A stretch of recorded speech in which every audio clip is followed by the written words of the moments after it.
Hello, everybody, and welcome to today's session with the Federal Authority for Government in HR.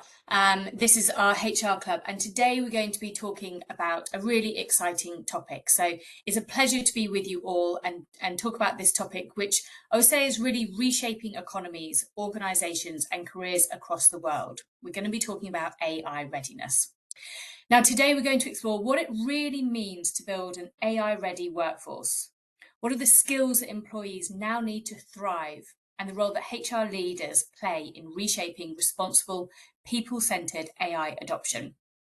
So here's our agenda for today's session, and we'll spend around the next hour. We will save some time for questions. So if you do have any questions, do pop them in the chat and we will try to get to them at the end, or even just some reflections and comments. We would love to hear what you are thinking about this topic. But within the next hour, we're going to be talking about how AI is reshaping the global and Middle Eastern skills agenda. We're going to be talking about the urgent need for AI readiness in organisations. We're going to look at what the data tells us, the reality of workforce readiness today. We're going to take a little look at an AI readiness model that SHL have created and think about how we actually measure that and what impact that's going to give to businesses and HR leaders. And then we're going to close by thinking around what this means for HR, some practical steps to create an AI-ready workforce. As I say, we will take some questions towards the end, so do get those in the chat as we go. So let's start by looking at how AI is transforming the skills landscape. Global economic trends are shifting. Across advanced economies, workforce growth is slowing. And over the next decade, global labour supply will grow at half the rate of previous decades. But at the same time, productivity expectations continue to rise. So if economies are to sustain this growth, including the GCC and GDP ambitions are high, productivity improvement of 20 to 25% per worker will be required. So just take a moment to absorb that. For every worker that you have in the workforce today, they'll be required to add an additional 20 to 25% productivity. So how are we going to get here? That is a huge shift. It means that every employee becomes more valuable and organisations must unlock more performance from the workforce than they already have. And the only way to deliver that uplift is through skills. So the second shift that we're seeing in organisations and the workforce today is around agility. The World Economic Forum predicts that 23% of jobs will change by 2027. That's just 2 years from now. And many of those jobs don't even exist today. This means two things. Workers will need to adapt to continually pivot, reskill and adapt. Organisations are going to shift from managing jobs to managing skills. We're going to be redeploying talent fluidly into projects and opportunities, and agility is going to become a huge competitive advantage. And the third shift is the one that we all feel, and it's AI. By 2030, AI could automate up to 50% of work activities. But instead of replacing jobs, AI is going to transform them. We're going to augment AI into what we already do. So the skills that matter most are actually going to become human skills, things like creativity, empathy, problem solving, critical thinking. These are the skills that will allow people to work effectively with AI. So these three forces, productivity pressures, agility and AI, are reshaping the skills agenda globally and in the Middle East. And today we're going to focus on that first one. What organisations must do to prepare their people for AI and leverage the productivity uplift that is going to be required. Now, organisations are already investing aggressively in AI. AI budgets are expected to rise 36% this year. Take a look at your other budgets. What else is rising 36% year on year? That's a huge shift, and that is real money that we're talking about today. We already know that the number of organisations spending over $100,000 a month on AI is going to more than double.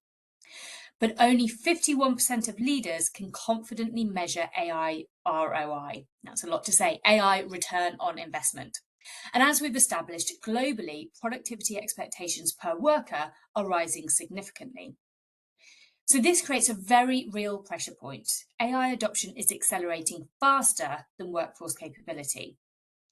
And that brings us to the UAE, because nowhere is this acceleration more visible than here. AI is not theoretical in the UAE. It is happening now, at a scale most countries haven't yet reached. We know that Microsoft has committed $15.2 billion to building AI infrastructure, data centers, local R&D and cloud capacity. They see the opportunity in the UAE and they're investing heavily. At the same time, the UAE's partnerships with G42 and NVIDIA are positioning it as a global AI computing hub. What this means is simple and significantly important. The UAE is building one of the world's most advanced AI ecosystems, and every organisation will soon operate within it. That's a huge shift and really puts this focus and urgency on HR and particularly members of the HR club to think intentionally about what is going on here and how we're going to adapt and prepare our workforce to be able to create these productivity gains that we're expecting and are being invested in the region. And that comes to talent. So talent is at the centre of the national vision. Initiatives like 1 million prompters and national partnerships with CORSIA show that upskilling is a strategic priority for economic growth. AI literacy, especially generative AI skills, is being institutionalised. It is going to be part and parcel of what talent is asked to do. And finally, let's think about how the UAE is embedding ethical AI and governance into its strategy from the start. We actually think back to 2 years ago, 2023, and SHL worked with the HR club, FAHR, to try and think about ethical guidelines, what that means. And we actually built the guidelines that are now published and in use there around how AI is going to be used in an ethical and fair way within the region. So there's a lot going on here. AI is going to be invested in. We are going to want our talent to use it, leverage it, build it in every aspect of our organisations and the economy. But we also want to do it carefully and intentionally, make sure that people are doing it in the right way. As I say, SHL are working on these partnerships to try and think about how we can do that and set the guide rails that are going to take the UAE into the future. But the message is clear. Organisations that build AI-ready workforces now will be aligned to national priorities and positioned to lead in one of the world's fastest growing AI economies in the world. But I guess the question remains, is your workforce actually ready? Can it leverage the productivity gains anticipated? Across every major technology shift, the companies that succeed are those that get more from their people, not just those tools, and AI is no different.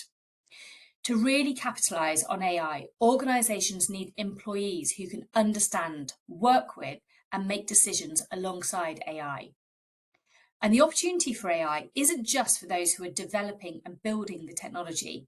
The opportunity is for every worker to leverage AI no matter what job they do. Think about your own jobs. We're going to be leveraging AI in every aspect of work as we go forward. And our research shows that technical skills alone do not predict AI success. The differentiator is deeper. It's the durable behavioural skills and competencies that people bring to work every day. Our research highlights a new kind of employee, an AI-ready worker that doesn't just leverage technology to automate routine tasks. They reimagine how work gets done, fully integrating AI into their workflows. By doing this, they unlock time for what matters most: innovation, collaboration, and human-centered problem solving. Now imagine the potential of a workforce that is focused on meaningful contributions rather than repetitive tasks. That's the opportunity that AI brings an organisation and indeed an economy if it's unlocked. And so we've seen this opportunity. We've been working on AI for a number of years now at SHL.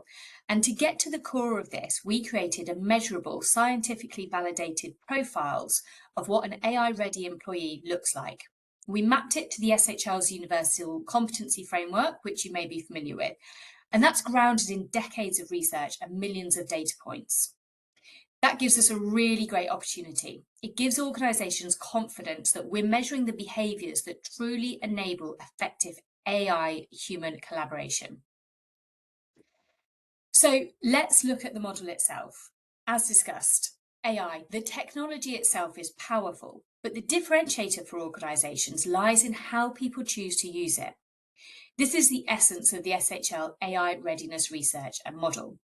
Now, our model includes 4 factors. We have AI literacy, analytical ability, continuous learning, and AI promotion. Under each of these factors, you'll see 2 competencies in these green boxes. And these really bring to life how an AI-ready worker shows up on the job. Each of these competencies are underpinned by a set of skills from the SHL skills taxonomy that defines and differentiates high performance in an AI-powered environment. So let's take a closer look at each of these factors. So first, thinking about AI literacy. This factor includes 2 competencies. We've got understands AI and applies AI skills. It reflects the ability to not only understand AI concepts and methods, but also apply them responsibly to drive meaningful impact. It's about knowing how to use AI and leverage technology in ways that save time, structure work, and advance organisational goals, while taking accountability for ethical and operational use. We then have analytical ability. This factor includes things like thinks critically and reimagines solutions. It captures the ability to think critically and creatively, evaluating information and reimagining solutions to uncover opportunities for innovation. It's about looking at problems differently, synthesizing insights, and making informed decisions that drive meaningful impact. Third, continuous learning. This factor embraces new technology and exhibits a trailblazer mindset. It reflects an individual's ability to embrace opportunities with curiosity and staying motivated and resilient even in uncertainty. It's about adapting quickly, continuous learning, and confidently navigating change. How relevant does all of this feel, even outside of just thinking around AI? And finally, AI promotion. This factor champions AI and shares AI knowledge. It reflects an individual's ability to champion AI by building trust, inspiring enthusiasm, and sharing knowledge to drive adoption across teams. It's about fostering confidence, collaboration, and shared capability to ensure AI readiness drives impact beyond the individual across the team and the organisation. Now, just pause there to think. We've been talking about AI. I'm sure you've been talking about AI at least for the last couple of years, if not longer. We are starting to see AI being part of everyday use inside and outside of businesses. But we're really just scratching the surface of what that opportunity is. You can reimagine how, if we really encapsulate some of those skills, some of those behaviours that I've just been talking about, what we could really do with AI to forward our agendas, to forward our businesses, and to forward the economy overall. As I say, lots of people are using AI to plan trips, to create recipes. Perhaps they're using it to help them read a document or write an email. That is not taking opportunity here from what AI gives us to be able to do. So this model is looking at how do we get people to be really AI ready, to really take advantage of those opportunities. And that's going to take a little bit of time, but we know that these people exist. And we firmly believe at SHL that every individual in the world is capable of being AI ready. I have no doubt that my children and the next generation will naturally be AI ready. They will grow up with this technology and they will know how to use it effectively. They will adapt to it. They will be promoters of it. They will champion it. They will collaborate it, and they will augment it into everything that they do. But we haven't grown up with this. We haven't done these types of things before. And so this is looking at who can do that? What are the skills that you're going to need to be able to take advantage of that opportunity? And then how do we build these capabilities within our talent? How do we train them in terms of ethical use and guidelines if that's a gap within our businesses? So this is really a point in time when we've got this opportunity to really help our workforce get ready for AI in a way that we've probably never seen such a technology shift in the past. Now, a quick but important note about what we measure.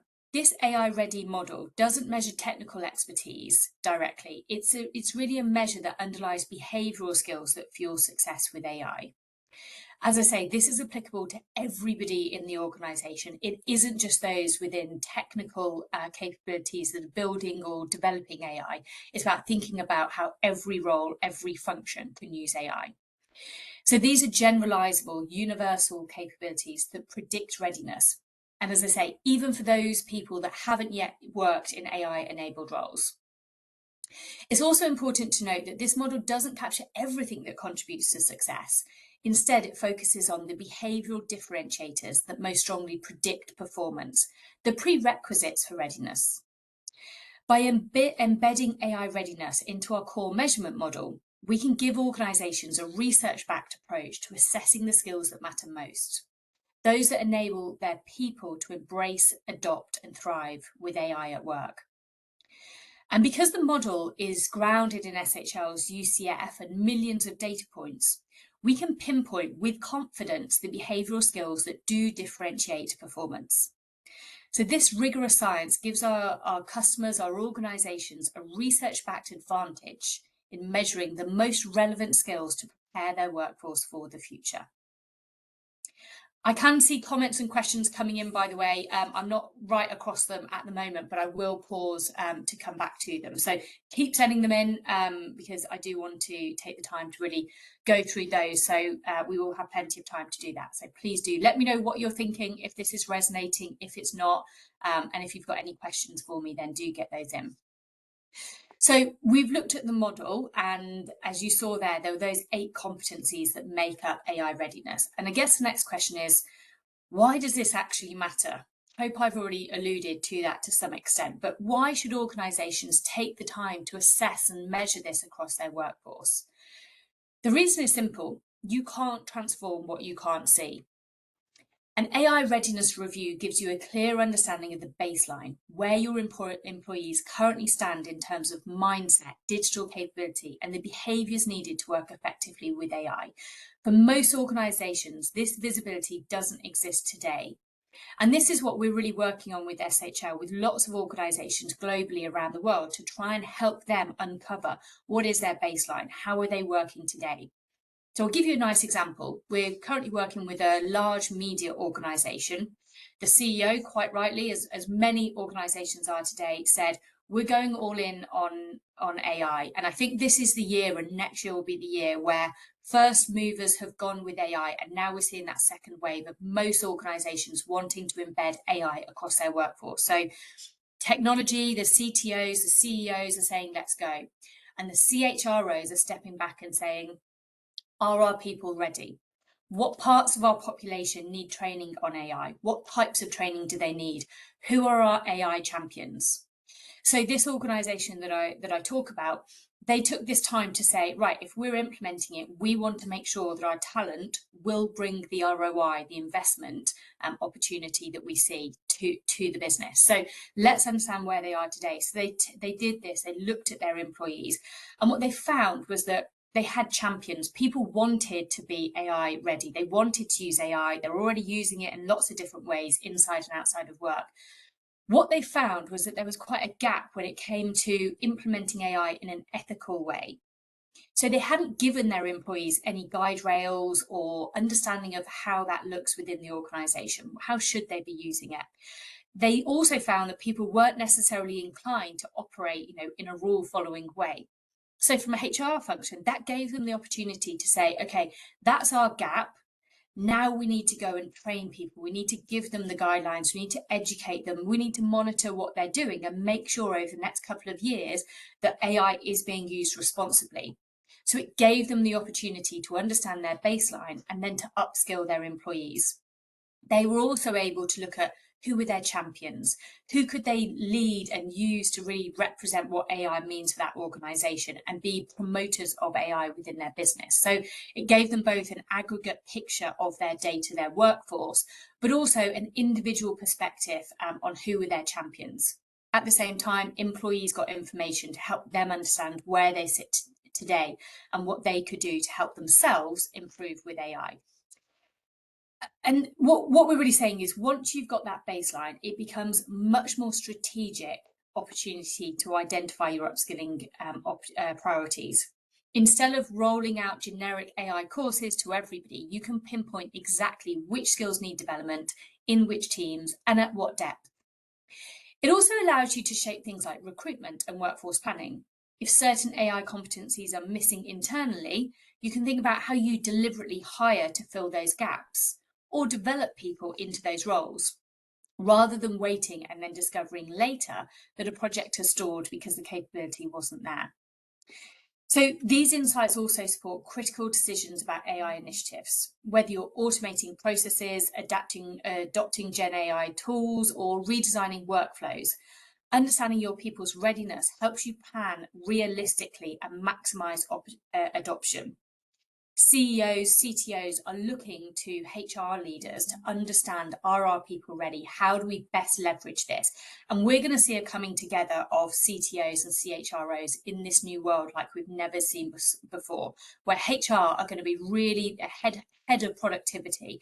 How do we make our people it be in the best way to take advantage of this technology? And that's an important collaboration between HR and technology. Importantly, this isn't just a business benefit. Employees value it too. An assessment gives individuals personalised insights into their own AI readiness and practical guidance on how to accelerate their skills. And it really creates empowerment rather than anxiety around AI. And I think that's a lot of what we're seeing today, certainly in different regions, is employees are anxious about what AI is going to mean for them, their job, and their future. So this really gives them the control to take that forward. I'm going to talk a little bit more about what that means for individuals. But I just wanted to pause very slightly and look at, well, how do we actually do this in practice, right? Well, I'm talking about a theory, a research model. A lot of science has gone into creating this, but then how do you operationalize this? So what we do is we measure all 8 of those components that I talked about. You can see them again on screen using the SHL Global Skills Assessment. Now, this takes around 15 minutes. And after completing this assessment, participants, employees can then receive their AI Readiness Development Report, which is this personalised guide to help them grow, stretch and succeed in this, I guess, era of intelligent work. What's powerful about this feedback is that it's not generic. Not everyone's getting the same feedback here. What it's doing is highlighting where someone is already excelling and where focused effort is going to unlock an even greater impact for them. Specific feedback for each competency then provides them with targeted insights into what people need to know exactly where to focus. For every competency, they receive practical, specific, on-the-job development tips. And that's really important, that on-the-job piece, because we know that people build skills most effectively when they apply them in real situations. And actually, people are adopting AI quicker than we can get in front of as HR and L&D teams. So we've got to think about how we support them in real life in the jobs that they're doing today. So by tying development suggestions directly to day-to-day tasks, employees can immediately begin to practice the behaviours that matter most. Through real on-the-job tasks, employees quickly translate these new skills into those performance gains that we're expecting. So this actionable feedback is positive, it's constructive and it's personalised. It was written to motivate, not overwhelm employees, to help them feel equipped to take ownership of their development. The feedback is designed to be empowering for all employees, regardless of their job role and their experience, so that they can take ownership of their career development and their growth in AI readiness. Some really interesting research that came out about a year ago showed that with ChatGPT being launched publicly, if you remember that sort of November, December, January phase where that was really booming, what we saw was that individuals were themselves enrolling on things like Coursera and open courses to upskill themselves on Gen AI faster than organisations were enrolling people on that. So the motivation for employees to learn and grow with this technology is there. We just need to think about how we harness that and support them to make the most of it.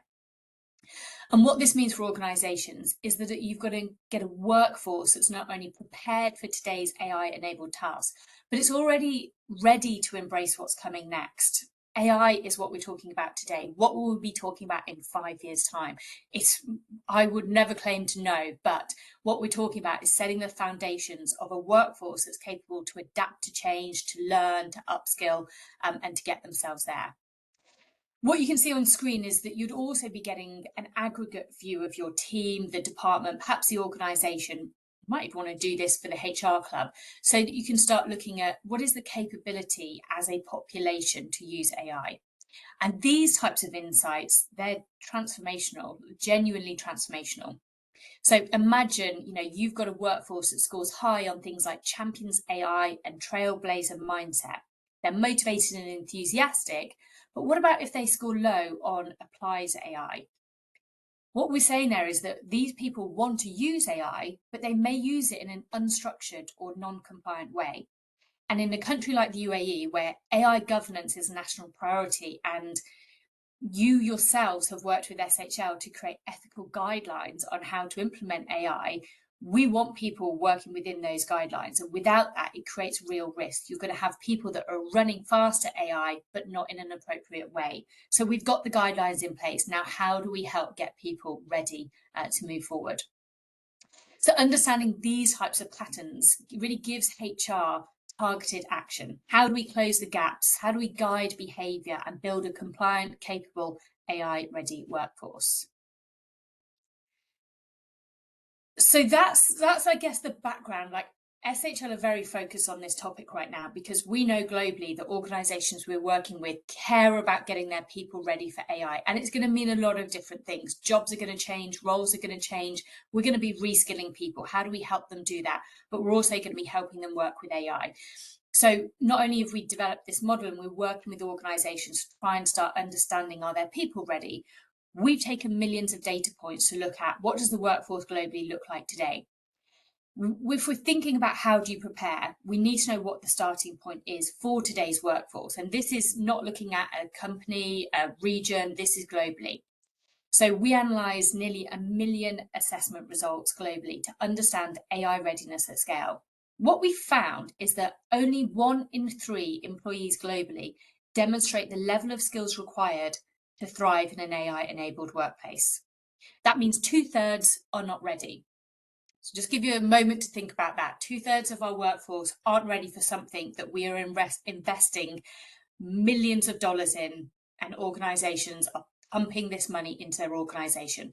This is the opportunity for HR to address this balance. So this really does represent a challenge, but it is a massive opportunity. The opportunity lies in measuring your own workforce, your own organisation, your own economy, your people within the region, and developing the skills of those who aren't yet ready. Let's find those 2/3 that aren't ready. Let's understand where their gaps are and let's help them move. We can then mobilise the talent who already drive impact through AI and get those people in those most critical roles within the business so that they can help us take advantage here. By focusing on AI readiness, organisations really move beyond simply adopting technology. And that's what I'm talking about right now. We're just adopting it, we're putting it in place, but we want to move to a place where we unlock the potential for our people and our businesses. Of course, we've done some more research here. This is going to be a build. There we go. So if we think about different cohorts within the workforce, we're seeing differences too. And often what we're doing is actually doing this for a specific organisation so they can see this data within their own workforce. But this is, again, going back to that global data, over 1 million assessment points gathered already. And we're looking at graduates versus professionals. What differences do they show us? Now, we know that graduates are relatively inexperienced within their careers, but they're coming out of university, they've got their degrees, they've got the education behind them, and they're now joining the workforce. How does that differ to professionals that have maybe been in role for a couple of years? They're more experienced, they know what the workforce is like. Surely there's going to be some differences there, was the sort of hypothesis that we put to our science team. So they looked at this, and what we found was that graduates are scoring higher in things like analytical use of AI. They're scoring higher in thinks critically and reimagine solutions. So what that tells us is that our graduates, by and large, are going to lead the charge when it comes to evaluating and reimagining work and also opening up the opportunities that AI can bring. So they're going to be the people that are going to come and look at jobs and work and things that are getting done now, and they're going to really help us think around how can we do things differently. They're going to come in with that mindset. They're also very open to embracing AI. It's their future. They see the opportunity and they want to be ahead of the game. Again, this is global themes. This isn't, looking at individuals. You're going to get differences within those, but by and large, that's what we're seeing from graduates. If we then look at professionals, we see a different profile. They're stronger on things like understanding and applying AI skills. And they're also showing stronger tendencies to share AI knowledge and collaborate. So I guess that's that more sort of managerial leadership type capabilities of how can we use this knowledge and share it across the business? How can we help others grow with what I know around AI? So they're going to help us come in a slightly different way when we think about leveraging AI across teams and across the workforce. Again, we're trying to collect more and more data, both at a global level, but also within regions, within industries, to help us sort of understand what's going on today and give people like yourselves insights into where we are today and then what that means for us as we go forward. So we also looked regionally, and our data shows that within Europe, they're really strong when it comes to AI readiness. They're actually outperforming the US here.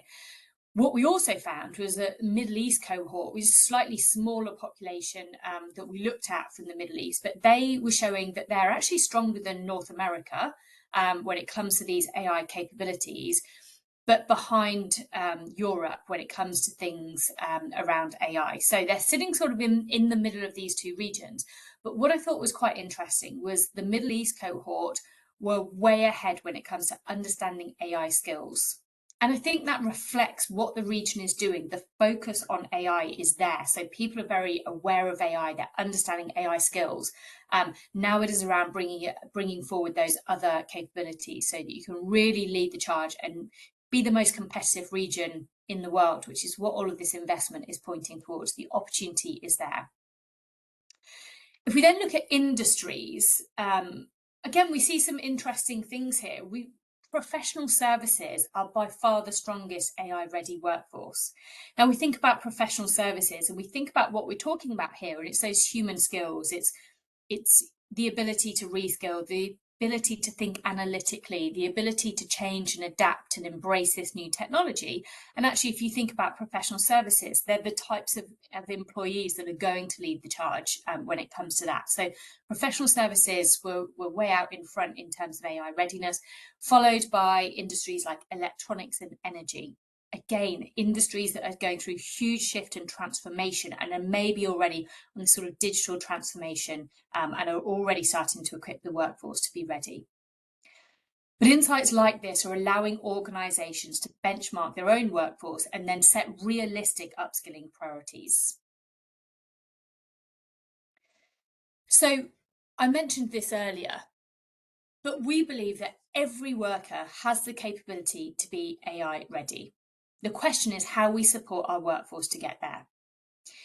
And I think there's going to be an interesting balance over the coming years of hiring in people who are AI ready and have got the capability to come in and leverage this technology, but also thinking about how we grow and develop the people that are already in our organisations. And if we look at hiring trends, labour force changes, what we're seeing is that actually there's going to be a much more focus on getting more out of the people that we already have, as opposed to necessarily bringing in lots more talent over the coming years. So the focus, I think, is going to really be on that internal cohort. What do you do with the people that you have today?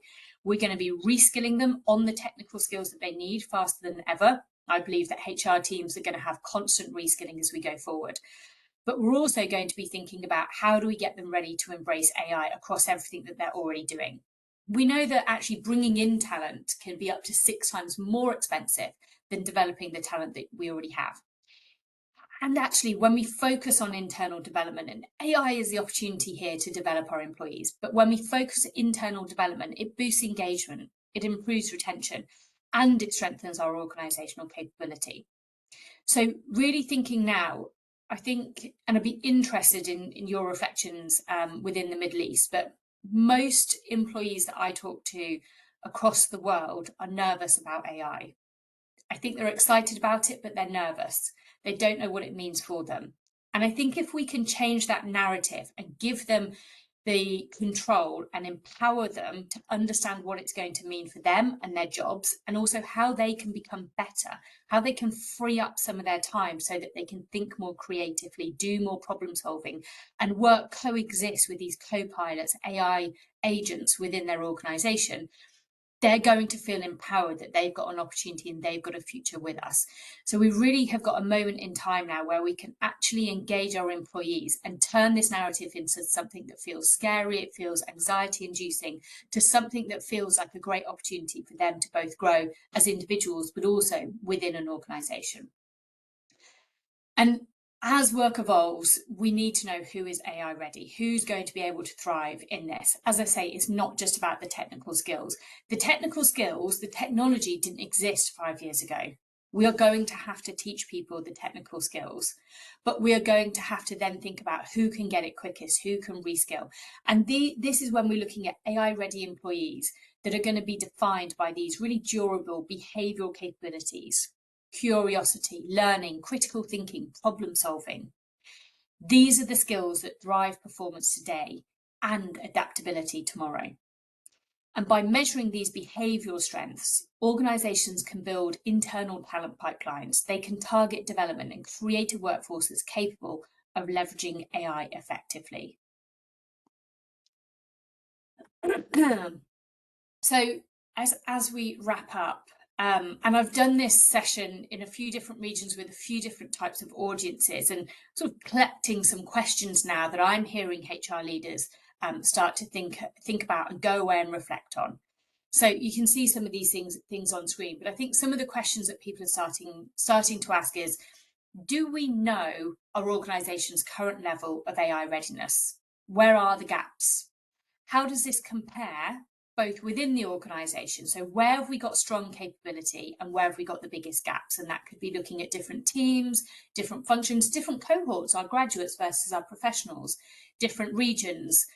But also, I think the big opportunity is here is, how do we compare against our competitors? And that's really interesting. If you're in professional services, we know that that is a strong area. We know that employees are AI ready there, so the benchmark's going to be higher. If we think about retail, healthcare, we know that those industries are not as advanced when it comes to AI readiness. That's what the data is telling us. So the benchmark's going to be slower. There is an opportunity there to understand where your people benchmark compared to your industry, and then thinking about, how do we take advantage of this? How do we capitalize on the competitive advantage that we would have if we got our people ready for AI faster than our competitors? That is the race that organisations are in today, and that is what HR are really sort of leading the charge in. Another question, have you identified the behavioural skills that will drive AI adoption and productivity in the context? I think where we will see organisations fail and where we will see organisations succeed is where CHROs and HR leaders are very much in step with chief technology officers and CTOs.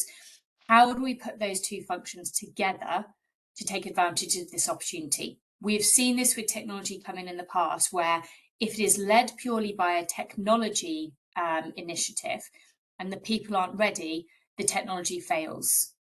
If we do this alongside our people and create a technology and a people strategy that goes step by step, we see organisations succeed. We see them reimagine the opportunities for their organisation, create strategies that their competitors haven't thought of, and take advantage of that technology.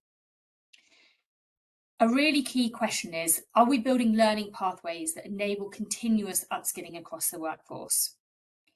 I think the world of taking people out to learn specific technologies and upskills is going to continue, but I think the real opportunity is, how do we build an environment and a culture for continuous learning?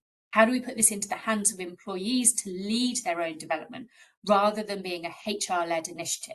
How do you give them insight, light bulb moments in terms of where they are today, what that could mean for their future, and then allow them to access the learning pathways, development tips? What could that mean to me in my next conversation, in my next interaction with AI? How can I put that into practice today? So I think we're really changing the narrative when it comes to L&D. A big question, and I think again, when I've been doing this in different regions, I've been incredibly impressed with what the UAE are doing in terms of AI, but particularly, I think when it comes to governance and ethical approaches, I think that is where we are going to see people come under real fire when we haven't thought through what this means from a compliance perspective, particularly for organisations that operate in highly regulated environments, things like, financial services. Are we giving people AI and then not equipping them to use that effectively? And I think some of the work that you've already done in terms of producing these ethical guidelines and understanding what that means for AI, that will continue. But in already embedding those as national priorities, putting this best practice standards in place is going to mean that not only will your people be able to leverage AI, but they're going to do it in an ethical and fair way, one that is compliant, which sits within regulation, and those regulations are going to change, but we're embodying this behavioral approach where people are going to be thinking about what are the regulations. I need to check what I'm doing. I need to be compliant. I can't just go rogue when it comes to AI. So setting those standards from day one, super important. I think a final question is, what role are HR going to play in leading your organisations into this new era of people-centric, intelligent-driven work? Because I think it's easy, as I say, to think about AI as a technology play, but it's not. It's got to be a people play as well, a people strategy. And I think that both comes down to how HR play a role in terms of the strategy and working in step with our technology partners, but also what are the skills that HR are going to need? What are our professionals actually within the function of HR going to need to be able to leverage AI, both within their own aspects of work, but also in terms of how we help the rest of the business get AI ready. So AI is transforming work rapidly. Organisations that will lead are those that will develop those people, not just their technology.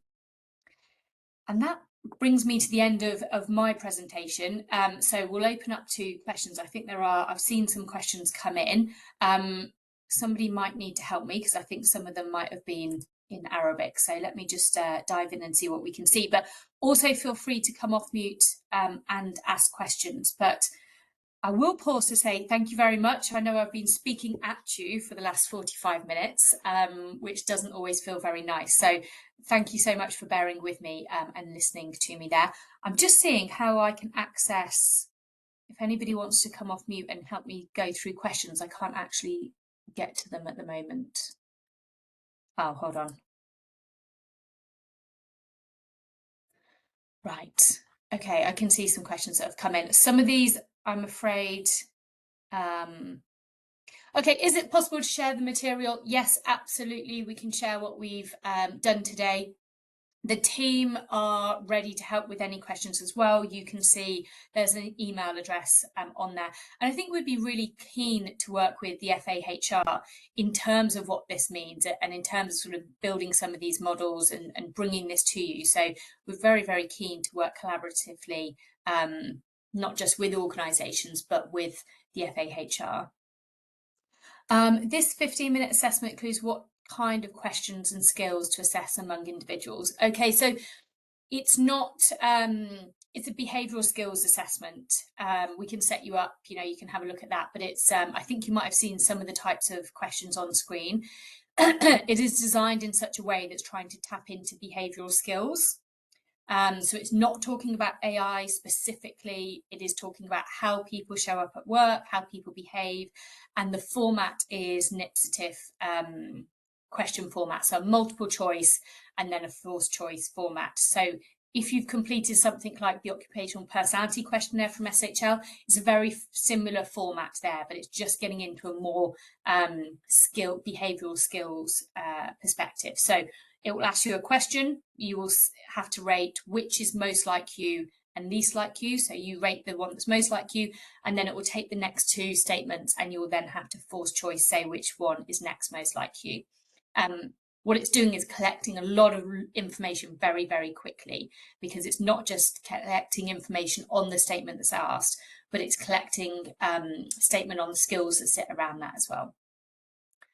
Which skills would be required in the era of AI readiness to learn and focus in? Yeah, I think that's the key question that we're all asking, and that's the research that we've been doing at SHL to try and understand what are those skills, and they were the ones that I showed on screen earlier, and we'll share that model with you. But those 8 skills we see as being really, really important.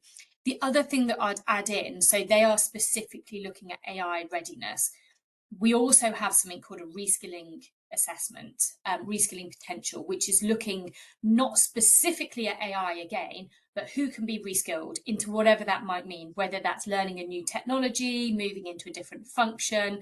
But it's looking at, who will take feedback, who will learn quickly, who is going to be resilient in the face of change. So that reskilling potential, the combination of that global skills assessment and reskilling potential is super powerful. And that's what I'm working with organizations I work with directly. I'm really saying, like, this is the powerhouse. These are the 2 single assessments that I would be using across the organization, across your current workforce, to understand what skills you have, where your gaps are, and then also what your reskilling potential looks like. Because the other shift that is happening is moving people from the job that they're doing today. That job might be just changing in itself, or the job might be completely transforming. So we're working with organizations that might be looking at retail population and thinking, well, we might not have so many retail branches, but what we do care about now is more online things, so cybersecurity. So they might be moving, for example, retail employees into some of these cyber roles or technology roles. They need to train them on the technology, and that's doable if they know who can be reskilled quickly and effectively. So that combination of assessments, I think, is really, really key. Let me see what else we've got coming in.